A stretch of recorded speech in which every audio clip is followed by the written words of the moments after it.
The biceps get a lot of attention, and growing them can make you look a lot bigger. In this video, I will show you the best and worst exercises to grow these muscles.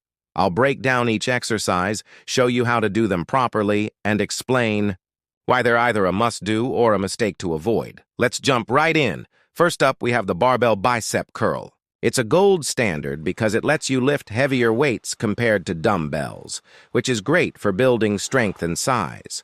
Plus, it targets both heads of the biceps evenly. To perform it, stand upright with your feet shoulder width apart. Grip the barbell with an underhand grip, slightly wider than shoulder width. Keep your elbows pinned to your sides throughout the movement. Curl the bar upwards while squeezing your biceps and lower it slowly to maintain tension. Avoid swinging the bar or using momentum from your hips, and make sure your elbows don't flare out. Stick to controlled reps, and if you're struggling to keep form, reduce the weight. Quality over quantity. Next, let's talk about concentration, curls. When done correctly, they can isolate the biceps beautifully. But they make this list as one of the worst when people use excessive swinging or rush through the reps. To fix this, sit on a bench with your legs apart. Rest your elbow on the inside of your thigh for stability. Use a lighter dumbbell and slowly curl it up, focusing on contracting the bicep at the top. Lower the weight under control, don't just drop it. Remember, it's not about how heavy the weight is. It's about the quality of the movement and isolating your bicep effectively. The hammer curl is one of the best exercises for building not just your biceps, but also the brachialis, a smaller muscle that sits underneath your biceps. Developing this muscle helps make your arms look thicker and more defined. Hold a dumbbell in each hand with a neutral grip, palms facing each other.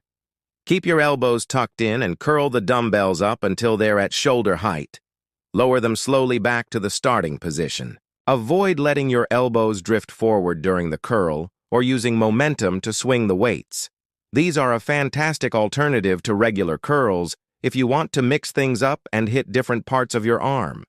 The overhead cable curl is one of those exercises that looks fancy but often does more harm than good. It puts your shoulders in an awkward, overextended position, and many people struggle to maintain proper form.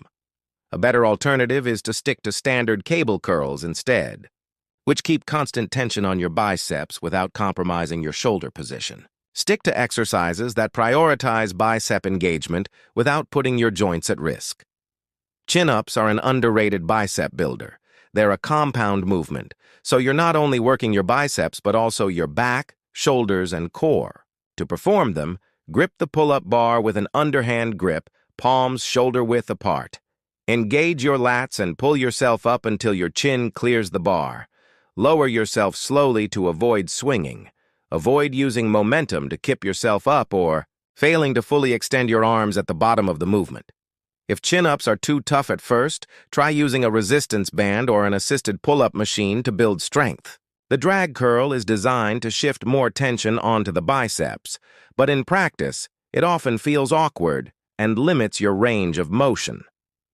It's not the most efficient use of your time. A better alternative is to focus on incline dumbbell curls, or preacher curls instead for better isolation and a fuller range of motion. Drag curls aren't inherently bad, but there are much more effective ways to target your biceps.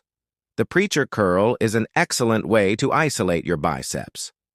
By eliminating momentum, you're forced to focus entirely on your arms. To perform it, use a preacher bench to stabilize your arms. Hold an EZ bar or dumbbells and slowly curl the weight up. Pause at the top and lower it back down with control. Don't cut the movement short by failing to fully extend your arms, and avoid using too much weight, which causes you to lose control. This is a staple for anyone serious about bicep training. The reverse curl is often thought of as a bicep exercise, but it primarily targets your forearms and brachialis.